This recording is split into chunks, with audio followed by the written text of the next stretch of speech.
Bismillahirrahmanirrahim.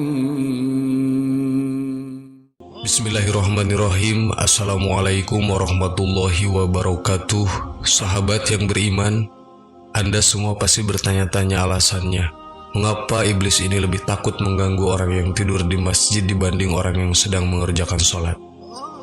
Bukankah orang tidur sedang dalam posisi tidak beribadah kepada Allah dan orang sholat lebih khusyuk dalam ibadahnya? Kisah ini diriwayatkan dalam sebuah hadis Rasulullah SAW yang artinya, ketika saat itu baginda Rasul mendatangi pintu masjid, Rasul melihat iblis berada di salah satu sisi masjid. Kemudian Rasulullah SAW bertanya, "Wahai iblis, apa yang sedang kamu lakukan di sini?" Maka iblis itu menjawab, "Saya hendak masuk ke masjid dan akan merusak sholat orang yang sedang sholat ini. Tetapi saya takut pada seorang lelaki yang tengah tidur ini." Kemudian Rasulullah SAW bersabda, "Wahai iblis, gerangan kenapa kamu tidak takut pada orang yang sedang mengerjakan sholat, padahal dirinya dalam keadaan beribadah dan bermunajat kepada Allah, dan kamu justru takut pada orang yang sedang tidur, padahal dirinya tidak menyadari apapun?" Iblis pun menjawab, "Orang yang sedang sholat ini bodoh, mengganggu sholatnya begitu mudah. Akan tetapi orang yang sedang tidur ini orang alim." Dengan menuntut ilmu dan memiliki ilmu, iblis lebih memilih takut pada orang yang berilmu dibandingkan ahli ibadah namun tidak memiliki ilmu sama sekali.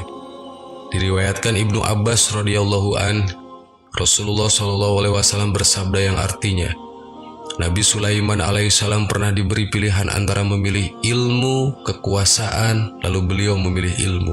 Selanjutnya Nabi Sulaiman diberi ilmu sekaligus kekuasaan. Dari Abu Hurairah radhiyallahu an, Rasulullah SAW bersabda yang artinya, "Barang siapa pergi menuntut ilmu, maka Allah akan menunjukkan jalan menuju surga. Sesungguhnya orang alim senantiasa dimintakan ampunan untuknya oleh makhluk yang berada di langit maupun di bumi, hingga dimintakan ampun oleh ikan-ikan di lautan. Sesungguhnya ulama adalah pewaris para nabi." Dalam hadis tersebut menjelaskan bahwa Islam begitu menghargai, memuliakan, menghormati orang-orang yang berilmu pengetahuan. Seperti di dalam kisah ini, kedudukan orang yang berilmu lebih tinggi dari orang yang ahli ibadah namun bodoh. Dalam Islam, menuntut ilmu adalah salah satu atau termasuk dalam beribadah dan tuntunan dari agama. Lihatlah perkembangan ilmu yang semakin modern merupakan awal dari kecemerlangan peradaban Islam di masa lampau. Sangat banyak ilmuwan lahir dalam kalangan kaum muslimin yang memberikan atau menyumbangkan ilmunya terhadap dunia dan diakui. Para ilmuwan tersebut menekuni disiplin dalam menuntut ilmu atas dasar Islam, bukan tuntutan daulah negara Islamiyah saat itu. Contohnya, Ibnu Sina merupakan bapak ilmu kedokteran dan masih banyak ilmuwan muslim lainnya. Begitu peduli dan perhatiannya agama Islam akan pentingnya ilmu pengetahuan. Banyak pula ayat Al-Quran memberi dorongan dan motivasi agar seseorang mencintai ilmu, diantaranya ayat itu. Samakah antara orang-orang yang mengetahui dengan orang-orang yang tidak mengetahui?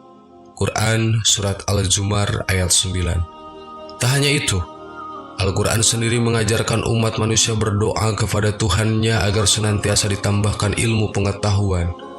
Dan katakanlah, "Ya Tuhanku, tambahkanlah pengetahuan kepadaku." Islam sangat peduli terhadap pentingnya ilmu pengetahuan.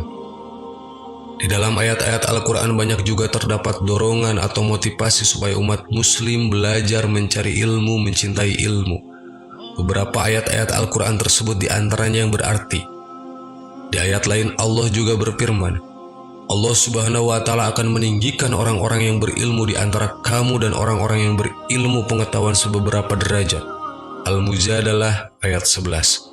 Bahkan dalam hadis yang diriwayatkan Ibnu Mas'ud, Rasulullah SAW pernah berkata, "Barang siapa yang duduk di tempat ilmu 1 jam tanpa bawa buku, tanpa bawa tulisan, bahkan tidak menulis satu huruf pun tentang ilmu, tapi dia mendengarkan orang yang berilmu di majelis itu, maka lebih baik baginya daripada memerdekakan 1000 abid. Dan barang siapa yang melihat orang alim ketika di majelis dan memperhatikan apa yang disampaikan tentang ilmu agama, maka itu jauh lebih baik daripada menyedekahkan 1000 kuda untuk perang di jalan Allah. Masya Allah, itulah keutamaan orang yang berilmu dan orang yang menuntut ilmu. Berjibunnya apresiasi, penghargaan, dorongan yang bersumber baik dari Al-Quran ataupun sunnah Nabi sebagaimana disebutkan seyogianya membuat kaum muslimin pada saat ini, khususnya yang masih berstatus mahasiswa, pelajar, dan santri, bisa lebih giat dan tekun lagi dalam mempelajari suatu ilmu dan mengembangkan tradisi ilmiah. Menyadarkan bahwa menurut pandangan Islam, kegiatan dan aktivitas belajar atau menuntut ilmu baik di lembaga pendidikan formal atau non-formal yang ditempuh oleh seorang muslim, orientasinya tidak melulu mengejar ijazah, gelar dan jabatan tertentu, melainkan perlu diinsafi pula bahwa belajar itu merupakan kewajiban tiap muslim dalam upaya mentaati perintah agama. Allahu a'lam. Assalamualaikum warahmatullahi wabarakatuh.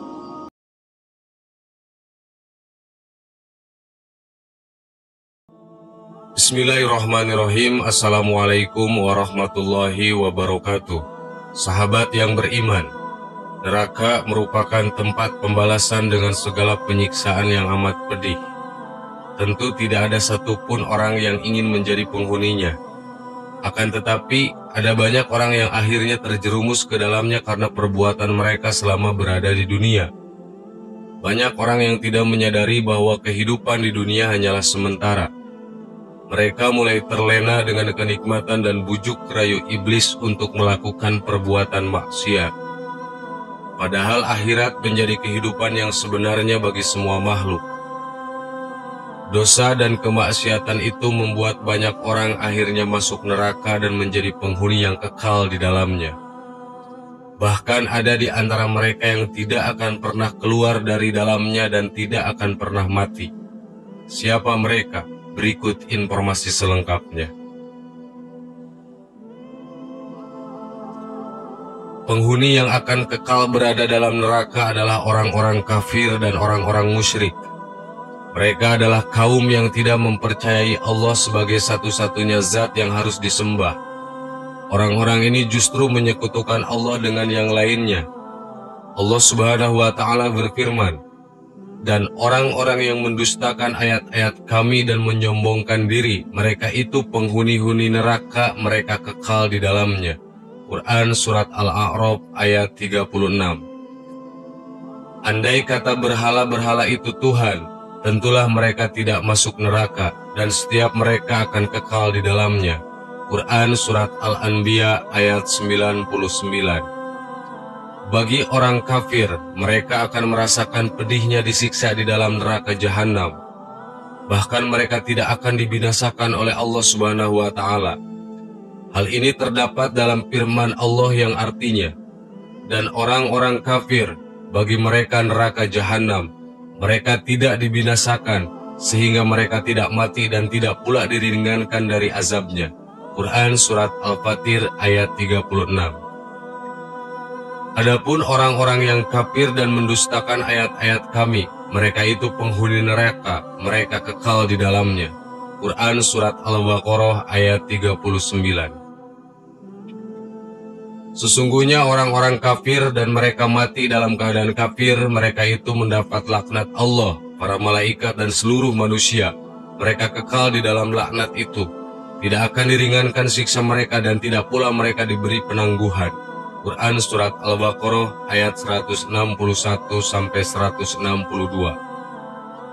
Tidakkah mereka, orang-orang munafik yang mengetahui bahwa orang menentang Allah dan Rasul-Nya, maka sesungguhnya neraka jahanamlah baginya, ia kekal di dalamnya, itu adalah kehinaan yang besar. Quran Surat At-Taubah ayat 63. Tidaklah pantas orang-orang musyrik itu memakmurkan masjid-masjid Allah, sedang mereka mengakui bahwa mereka sendiri kafir. Itulah orang-orang yang sia-sia pekerjaannya, dan mereka kekal di dalam neraka. Quran Surat At-Taubah ayat 17. Karena mereka akan kekal di dalamnya, Allah Subhanahu wa Ta'ala melukiskan siksaan neraka sebagai siksaan yang abadi, yang tidak akan ada akhirnya dan akan berlangsung selamanya. Mereka ingin keluar dari neraka, padahal mereka sekali-kali tidak dapat keluar dari sana, dan mereka memperoleh azab yang kekal. Quran Surat Al-Ma'idah ayat 37. Kemudian dikatakan kepada orang-orang yang lalim atau musyrik itu, rasakanlah olehmu siksaan yang kekal. Kamu tidak diberi balasan melainkan dengan apa yang telah kamu kerjakan. Quran Surat Yunus ayat 52. Sahabat yang beriman, demikianlah informasi mengenai kaum yang akan kekal di dalam neraka. Ternyata mereka terdiri dari kaum kafir dan musyrik yang senantiasa mendustakan ajaran dan perintah Allah Subhanahu wa Ta'ala. Maka neraka menjadi tempat yang pantas mereka huni. Semoga kita bukan termasuk ke dalam dua golongan kaum tersebut. Amin. Wallahu a'lam. Wassalamualaikum warahmatullahi wabarakatuh.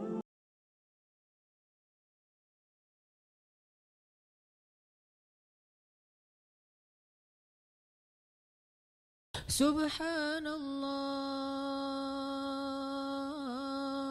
walhamdulillah wala ilaha illallah wallahu akbar. Subhanallah